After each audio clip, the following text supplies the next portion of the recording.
আপনি যে ডায়লগ মানলেন না, আমার লোকের চিন্তা নেই, তাতে তো ফেসে গেছেন আপনি। এমন কোনো যৌক্তিক রেশনাল উত্তর দেন যা বুদ্ধির এবং যার অ্যাপ্রোচ যৌক্তিক হয়। আপনি একটা যৌক্তিক পয়েন্ট বলুন যে আমি ভুল এবং চুরি ছেড়ে দেব। আমার কি যায় আসে, মানুষ আমাকে কি মনে করে, আমি তো খুশি না চুরি করে রোলস রয়েলস কিনি। একইভাবে আপনি লজিকের উপর কথা বলুন, আমি চুরি করি, রোলস রয়েলস কিনি, বাংলো কিনি, কি ভুল? মানুষের কষ্ট হয়, আমার কি ক্ষতি তাতে? জি, আমার নাম ওয়াজিদ এহসাস এবং আমি একজন ছাত্র। ডাক্তার সাহেবের কাছে আমার প্রশ্ন হলো, আমি গত 4 বছর ধরে ধর্ম পালন করছি না। আমি একজন ধার্মিক ব্যক্তি ছিলাম এবং আমার সব বিষয়ে ভালো চলছে। মানে আমি একজন ছাত্র হিসেবে ভালো ছাত্র, একজন ছেলে হিসেবে ভালো ছেলেও, বন্ধুদের মধ্যে যে আমার সমাজে ভূমিকা বা বন্ধুদের মধ্যে তাও খুব ভালো, এবং আমার সব বিষয়েও ঠিক আছে। আমি কারো থেকে কিছু নিলে তা সময়ে ফেরত দিই। যখন আমার সব বিষয় ঠিক আছে, তবে আমাকে কেন ধার্মিক হতে হবে? একটা এটা এবং এটা হলো যে আমাকে নাস্তিক এথিয়েস্ট হওয়ার বা ধার্মিক ব্যক্তি হওয়ার কি ক্ষতি আছে যা একজন ধার্মিক ব্যক্তির নেই এবং তার লাভ আছে? এটা আমার প্রশ্ন ডাক্তার সাহেবের কাছে। এবং আমি এটা বলবো যে তিনি যেন কোনো আধ্যাত্মিক মেটাফিজিক্যাল উত্তর না দেন, এমন কোনো যৌক্তিক রেশনাল উত্তর দেন যা বুদ্ধির এবং যার অ্যাপ্রোচ যৌক্তিক হয়। Thank you very much. ভাই সাহেব, আপনার নাম কি? ওয়াজিদ এহসাস। ওয়াজিদ এহসাস। আপনি কি মুসলমান? আমি ধর্ম পালন করছি না স্যার। আপনি মুসলমান পরিবারে জন্ম নিয়েছেন কিন্তু ইসলাম পালন করেন না, ঠিক? Yes sir, yes. আমাদের ভাই সাহেব ওয়াজিদ মুসলমান পরিবারে জন্ম নিয়েছেন, 4 বছর ধরে দিন পালন করেন না। বলছেন যে আমি ছাত্র এবং আমার বিষয়গুলো খুব ভালো, আমি ভালো কাজ করি, কিছু নিলে সময়ে ফেরত দিই এবং খুব খুশি, তো কেন তাকে দিন পালন করতে হবে? ভালো প্রশ্ন। ভাই সাহেব, এমন তো অনেক ব্যক্তি আছেন যারা বলেন আমি খুব ভালো। অনেক ব্যক্তি আছেন। ভালো হওয়া কার মানদণ্ডে? আপনার মানদণ্ডে? আমাদের ভালো হওয়া উচিত স্রষ্টার মানদণ্ডে। স্রষ্টার মানদণ্ড কি ভালো হওয়ার? সে যে ঈমান রাখে, সৎ কাজ করে। ভাই সাহেবের প্রশ্ন হলো লজিক্যাল যৌক্তিক জবাব দাও। লজিক্যাল জবাব দাও যে আমি 4 বছর ধরে দিন পালন করছি না, খুব খুশি, যা জিনিস নিই সময়ে ফেরত দিই। তো আপনি প্রমাণ করুন কেন আমাকে দিন পালন করতে হবে। আপনি যে বলছেন আপনি খুব খুশি, সেটা আমার খুশির জন্য যথেষ্ট নয়। জানতে চাই যে কত লোককে আপনি সঠিক পথে এনেছেন। আপনার 4 বছরে কত লোক আপনাকে মানে? বলুন আমাকে ওয়াজিদ ভাই। কোথায় ওয়াজিদ ভাই? জি জি স্যার। হ্যাঁ, কত লোক আপনাকে মানে 4 বছরে? 5000, 10,000? কত লোক মানতে শুরু করেছে আপনাকে? স্যার, এতে আমার কিছু যায় আসে না, না আমার ব্যক্তিগত জীবনে, না আমার যে একটা সামাজিক জীবন আছে সমাজে, যে আমাকে কত লোক মানে বা আমাকে কত লোক ভালো মনে করে। এটা হলো যে একটা নিয়ম ঠিক করা আছে সমাজের পক্ষ থেকে, এবং একটা বুদ্ধির যে দাবি আছে, মানে একটা যৌক্তিকতার দাবি আছে যে আমার সমাজে একজন ভালো মানুষের কেমন ভূমিকা হতে পারে, এবং বা আমার ব্যক্তিগত একজন সমাজে ভালো ভূমিকা কিভাবে হতে পারে। তো ওইভাবে আমার একটা ভালো ভূমিকা আছে। আমি আপনাকে এটা বলছি যে কোনো একটা এমন যৌক্তিক কোনো অ্যাপ্রোচ হোক, যৌক্তিক প্রমাণ হোক, যৌক্তিক উত্তর হোক, যার কারণে আমাকে ধর্ম পালন করা উচিত, যা আমি করি না। না, আপনি যা বলছেন যৌক্তিকতার হিসেবে, যৌক্তিকতা যা মানুষ বোঝে তা সবসময় সঠিক হয় না। আপনি জানেন, আগে মানুষ ভাবত পৃথিবী চ্যাপ্টা। শত শত বছর, হাজার হাজার বছর আগে মানুষ ভাবত দুনিয়া চ্যাপ্টা। জি স্যার, একদম। এটা তো ভাই সাহেব আপনার প্রশ্ন শেষ হয়ে গেছে, এখন আমার উত্তর শুনেন আপনি। জি জি, এটা ডিবেটিং বিতর্ক সেশন নয়, বুঝেছেন আপনি? যখন এই সহজ ব্যাপারটা বুঝতে পারেন না, আপনি বলেন আপনি খুব একদম কি বলে সন্তুষ্ট কন্টেন্ট আছেন। আপনি এতটুকু বুঝতে পারেন না কি সন্তুষ্ট আছেন। আপনাকে প্রশ্ন করার সুযোগ দেওয়া হয়েছে, এখন আমার উত্তর শুনেন। প্রতিটি মানুষ নিজের বুদ্ধি দিয়ে বোঝে সে সঠিক। ওই চোরও নিজের বুদ্ধি দিয়ে নিজেকে সঠিক মনে করে। ওই চোর যে চুরি করে, সে নিজের বুদ্ধি দিয়ে নিজেকে সঠিক মনে করে। আপনি আমাকে একটা পয়েন্ট বলুন, একটা চোর আছে, ধরুন আমি চোর, আমি চুরি করি, কোটি টাকা মানুষের চুরি করি। আপনি একটা যৌক্তিক পয়েন্ট বলুন যে আমি ভুল, আমি চুরি ছেড়ে দেব। একটা। চলো ভাই সাহেব জবাব দাও। আমি পৃথিবীর সবচেয়ে বড় চোর, জি জি, কোটি টাকা চুরি করি। আপনি একটা যৌক্তিক পয়েন্ট বলুন যে আমি ভুল এবং চুরি ছেড়ে দেব। জি স্যার, তার কারণ এটা যে আপনি যদি চোর হন এবং চুরি করেন, তবে আপনি ভুল এই জন্য যে আপনার কাজের দ্বারা মানুষের জীবনে যে নেতিবাচক প্রভাব পড়ছে। আমার কি যায় আসে, মানুষ আমাকে কি মনে করে, আমি তো খুশি না চুরি করে রোলস রয়েলস কিনি। আমার কি, আপনাকে যখন আমার দরকার, আপনি একটু আগে জিজ্ঞেস করলেন আমার যায় আসে না মানুষ আমাকে কি বলে, আমি খুশি। একইভাবে আপনি লজিকের উপর কথা বলুন, মানুষ কিভাবে কথা বলবেন না। আমি তো এটা জিজ্ঞেস করছি, আপনি আমাকে যুক্তি মান্তিক দিয়ে লজিক দিয়ে একটা পয়েন্ট বলুন যা আমি ভুল এবং চুরি ছেড়ে দেবো। এটা বলবেন না মানুষের কষ্ট হয়, আমার কি যায় আসে, আমার তো ভালো না। আমি চুরি করি, রোলস রয়েলস কিনি, বাংলো কিনি, কি ভুল? মানুষের কষ্ট হয়, আমার কি ক্ষতি তাতে? আপনার ক্ষতি আছে, আপনি এটা বলুন আমার ক্ষতি কি? একটা, দুটো না, শুধু একটা। না স্যার, আপনি এটা আমাকে আমার মনে হয় জিজ্ঞেস করছেন যে আপনি খুশি, কিন্তু আমি এটা আচ্ছা আমি আপনাকে এটা প্রশ্ন করি যে আমার ধর্মকে প্রশ্ন করবেন না, প্রশ্নের উত্তর দিন। আমার স্যার এটাই প্রশ্ন, একটা লজিক্যাল পয়েন্ট বলুন প্রমাণ করার জন্য আমি পৃথিবীর সবচেয়ে বড় চোর, কোটি কোটি আরব আরব টাকা চুরি করি, আমি খুব খুশি। জি, মানুষের কষ্ট হয়, যাক গোল্লায়, আমার তো কষ্ট হচ্ছে না। এটাকে বলে সেলফ সেন্টার্ড, আত্মকেন্দ্রিক। স্যার স্যার এতে আপনি কি বললেন আমি খুশি, আমার দুনিয়ার চিন্তা নেই, একইভাবে আমি খুশি, তো আপনি কি বলবেন আমি ভালো মানুষ? আপনি আপনার লজিক কোথায় গেল? একটা জিনিস বলুন, একটা দুটো না, শুধু একটা। স্যার আপনি আমার কাজ দিয়ে আমার ধার্মিক আপনার কাজের কথা বলছি না আমি আমার জিনিসের কথা বলছি। ভাই সাহেব, আপনি যদি উত্তর দিতে না পারেন তবে বলুন, আমি উত্তর দিতে পারছি না। আপনি আমাকে একটা জিনিস লজিক্যাল বলুন যা আমার জন্য ক্ষতিকর। ভালো কথা, আমি চুরি করছি, আমার দুনিয়ার চিন্তা নেই, আমার নিজের চিন্তা আছে। একটা লজিক্যাল বলুন। আপনি 4 বছর ধরে করছেন, আমি 10 বছর ধরে করছি। আপনি তো আপনার অবস্থা দেখে আমার দুঃখ হচ্ছে। আমার অবস্থা তো খুব ভালো ভাই, আমার কাছে আরব টাকার ঘর আছে, আরব টাকার গাড়ি আছে, আমার কাছে চাকর বাকর আছে। আপনি তো শুধু ছাত্র, কে ভালো, আপনি না আমি?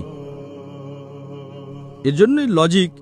আপনি এমন বললেন যে আমার দুনিয়ার চিন্তা নেই, তো আমি আপনার চেয়ে ভালো না? যদি দুনিয়ার চিন্তা থাকে এবং যুক্তি দিয়ে ভাবুন যে উত্তর আছে, না আমার বাকি লোকের চিন্তা আছে, আমি খুশি, তো প্রতিটা ভুল লোক বলবে আমি খুশি, আপনার কাছে উত্তরই থাকবে না। যেমন আপনি বলছেন যুক্তি দিয়ে ভাবলে, তো আমার অনেক লেকচার আছে, যুক্তি দিয়ে ভাবলে মানুষ খুশি কে। এখন আপনার উত্তরে আসছি। আপনি যে ডায়লগ মানলেন না, আমার লোকের চিন্তা নেই, তাতে তো ফেসে গেছেন আপনি। একটা বলতে পারলেন না আমাকে, একটা আরো একটা বলবেন, তাতে বলবেন পুলিশ ধরবে। পুলিশ আমার পকেটে, সবচেয়ে বড় মাফিয়া, আক্রমণ করবে। আমার কাছে পেছনে বডিগার্ড আছে, আমার পুরো লেকচার আছে এর উপর। এখন আমি আসি আপনার প্রশ্নে। মানুষ প্রায় মনে করে যে টাকা দিয়ে শান্তি পাওয়া যায়। আপনি জানেন যে পৃথিবীতে যত শীর্ষ 10 ধনী ব্যক্তি আছে, 10 জনের মধ্যে 8 জনের ডিভোর্স তালাক হয়ে গেছে, শীর্ষ 5 জনের সবার ডিভোর্স। অনেক ধনী লোকের বাচ্চারা অভিযোগ করেছে তাদের বাবার ব্যাপারে, কি হ্যাপিনেস, সুখ, কি হ্যাপিনেস, কি হ্যাপিনেস। ইলন মাস্ক নম্বর 1, তার ডিভোর্স। জেফ বেজোস, তার ডিভোর্স। বিল গেটস, তার ডিভোর্স। রিচেস্ট ম্যান, সবচেয়ে ধনী লোক, $100 বিলিয়ন, $150 বিলিয়ন, $200 বিলিয়ন। কি লাভ? আপনার মনে হয় আমাদের মাথায় ভুল ধারণা, খুশি, একদম খুশি নয়। ওই যে মানুষ গ্রামের ভেতরে শান্তিতে ঘুমায়, সে তাদের চেয়ে বেশি খুশি। এবং এই দুনিয়া, আপনি আমার লেকচার হয়তো শুনেননি, যদি শুনতেন তবে এই কথা বলতেন না আপনি।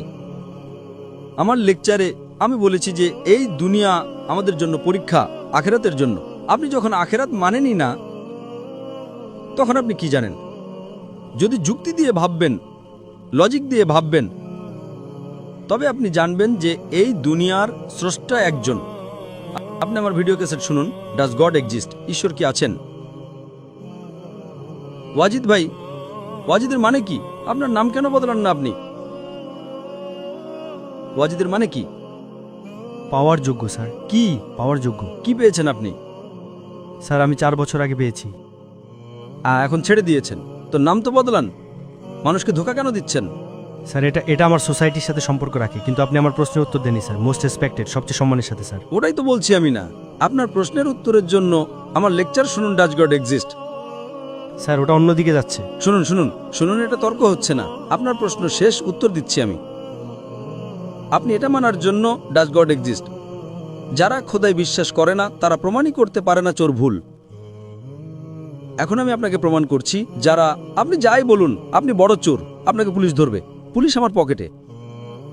আপনার কেউ অন্য চুরি করবে, আপনার চুরি কেউ করতে পারবে না, অনেক বডিগার্ড আছে। শুধু একটি লজিক যে আপনি ওই চোরকে ভুল প্রমাণ করতে পারেন।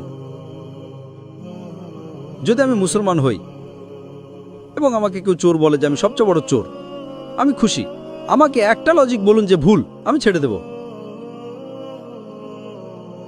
আমি তাকে জিজ্ঞেস করব, যদি তোমার সাথে কোনো অবিচার হয়, তবে কি তুমি চাইবে যে বিচার হোক? যদিও তোমার সাথে কেউ চুরি করতে পারে না, মানে নিলাম, কিন্তু তোমার মায়ের সাথে সে ভুল কাজ করলো, তুমি চাইবে না যে তাকে শাস্তি দেওয়া হোক? তোমার বোনের সাথে কেউ ভুল কাজ করে, তুমি চাইবে না তার সাথে শাস্তি হোক? এই দুনিয়ায় আপনি হিটলারের উদাহরণ নিন। হিটলার 6 মিলিয়ন 60 লাখ মানুষকে হত্যা করেছিল। আপনার পুলিশ যদি হিটলারকে ধরে কি শাস্তি দিতে পারে? বড়জোর তাকে জ্বালাতে পারে। একের বদলে এক, 50, 59 লাখ, 5 মিলিয়ন, 9,99,000, তবু অবিচার হয়। আপনি যদি হিসাব নিকাশ করবেন তবে অবিচার। আপনি হিটলারকে ধরবেন, আপনার লজিক কি? কি শাস্তি পাওয়া উচিত তাকে? বলুন, কি শাস্তি পাওয়া উচিত তাকে? বলুন অজিত ভাই। স্যার আপনি, আমার প্রশ্নের উত্তর দিন। হিটলারকে আজ ধরবেন, আপনার লজিক কি শাস্তি দেবে তাকে?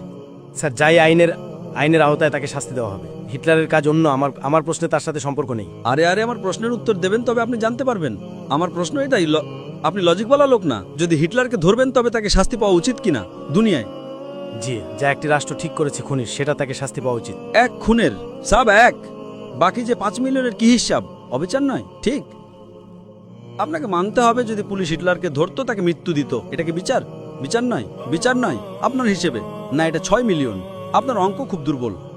আল্লাহ তাআলা বলেন কোরআন মাজিদে সূরা নিসার আয়াত নম্বর 56 যে যারা আল্লাহর আয়াতে বিশ্বাস করে না এবং আখেরাতে, আল্লাহ তাআলা তাদের জাহান্নামের আগুনে ফেলবেন। এবং যতবার সূরা নিসা সূরা নম্বর 4 আয়াত নম্বর 56, 56, 53 নয় 56, যতবার তাদের চামড়া জ্বলবে ততবার নতুন চামড়া দেবেন যাতে তারা ব্যথার অনুভূতি করতে পারে। তো আল্লাহ তাআলা বলেন যে যারা আল্লাহর বিরুদ্ধে এবং আল্লাহর কথা মানে না, আল্লাহ তাআলা তাদের দোজখের আগুনে ফেলবেন এবং যতবার তাদের চামড়া জ্বলবে ততবার নতুন চামড়া দেবেন যাতে তারা ব্যথার অনুভূতি করতে পারে।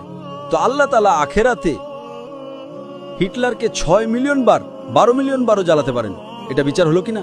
হ্যাঁ কিনা? আমাদের দুনিয়ায় বিচার হতেই পারে না। তো এজন্যই চুরি খারাপ। তখন মানবে যখন সে জানতে পারবে আখেরাত আছে, আমাদের স্রষ্টা আছেন। আখেরাত ছাড়া আপনি প্রমাণই করতে পারবেন না চুরি করা খারাপ, বলাৎকার করা, জিনাবিল জাবর, রেপ করা হারাম। আপনি প্রমাণই করতে পারবেন না। শুধু ওই সময় প্রমাণ করতে পারবেন যখন আপনি জানতে পারবেন যে আখেরাত আছে। আমাদের এই জিন্দেগির ছাড়া আরও একটি জিন্দেগি আছে, এবং এই বিচার শুধু তখনই হতে পারে যখন আমাদের স্রষ্টা আছেন, আমাদের মালিক আছেন। এবং শুধু স্রষ্টা থাকাই যথেষ্ট নয়, স্রষ্টার সাথে আখেরাত থাকা জরুরি। যদি আখেরাত না থাকে তাহলে আপনি প্রমাণই করতে পারবেন না যে চুরি করা খারাপ, বলাৎকার করা, জিনাবিল জবর, ধর্ষণ করা হারাম, কারো খুন করা হারাম। প্রমাণই করতে পারবেন না, আপনার কাছে লজিকই নেই। তো আপনি যে কথা বলছেন 4 বছর ধরে খুশি, আপনার খুশি ক্ষণস্থায়ী। মূল খুশি তো হলো আখেরাত। যেমন বলেন আপনার জন্য জান্নাত আছে, একদম ঠিক আছে, ওটা হাদিস আল্লাহ রাসূলের। কাফেরের জন্য জান্নাত হলো দুনিয়া, তোমার জন্য ওয়াজিদ এই দুনিয়া জান্নাত। আমি মানে আল্লাহ রাসূলের হাদিস আছে। যদি তুমি বলো যে ইসলাম ছেড়ে দিয়েছো মানে কাফের, মুরতাদ, ঠিক কিনা? এবং ডঙ্কার চোটে প্রকাশ্যভাবে ঘোষণা করছো, লজ্জাও করে না। একে তো ভুল করে ডঙ্কার চোটে ঘোষণা করে। আল্লাহ রাসূল বলেন তোর জন্য এই দুনিয়া জান্নাত, আমাদের জন্য জেলখানা। আখেরাতে যখন দোজখে যাবে, আগুন লাগবে পায়ে, তো ব্রেন উইল বয়েল, মগজ টকবক করবে, মগজ উথলে উঠবে। এই হাদিস একদম। ওয়াজিদ ভাই, আমার অনুরোধ, আপনি কোরআন অনুবাদ সহ পড়েন এবং এরপর চিন্তা ভাবনা করেন। এখনো সুযোগ আছে শুধরে যাওয়ার। ডঙ্কার চোটে বলছেন যে 4 বছর ধরে আমি খুশি। যেভাবে আল্লাহর রাসূল বলেছেন এই হাদিস তোমার উপর হুবহু ফিট হয়। আমার অনুরোধ যে কোরআন মাজিদকে বুঝে পড়ো এবং প্রতিটি আয়াতকে বুঝে পড়ো ওই ভাষায় যে ভাষায় আপনার দক্ষতা আছে। এবং আমি দোয়া করি আল্লাহর কাছে যে আল্লাহ তোমাকে হেদায়েত দেয়। যদি আপনি মাপ চান এবং সঠিক পথে চলে আসেন, আবার মানতে শুরু করেন যে আল্লাহ এক, আল্লাহ ছাড়া কোনো উপাস্য নেই, এবং আল্লাহর শেষ রাসূল মুহাম্মদ সাল্লাল্লাহু আলাইহি সাল্লাম, ইনশাআল্লাহ আপনি আখিরাতে মুক্তি পাবেন, অন্যথায় আপনি ক্ষতির মধ্যে থাকবেন। আমি আল্লাহর কাছে দোয়া করি যে আপনি হেদায়েত পান এবং আল্লাহ আপনাকে হেদায়েত দিন এবং আপনি সঠিক পথে চলে আসেন।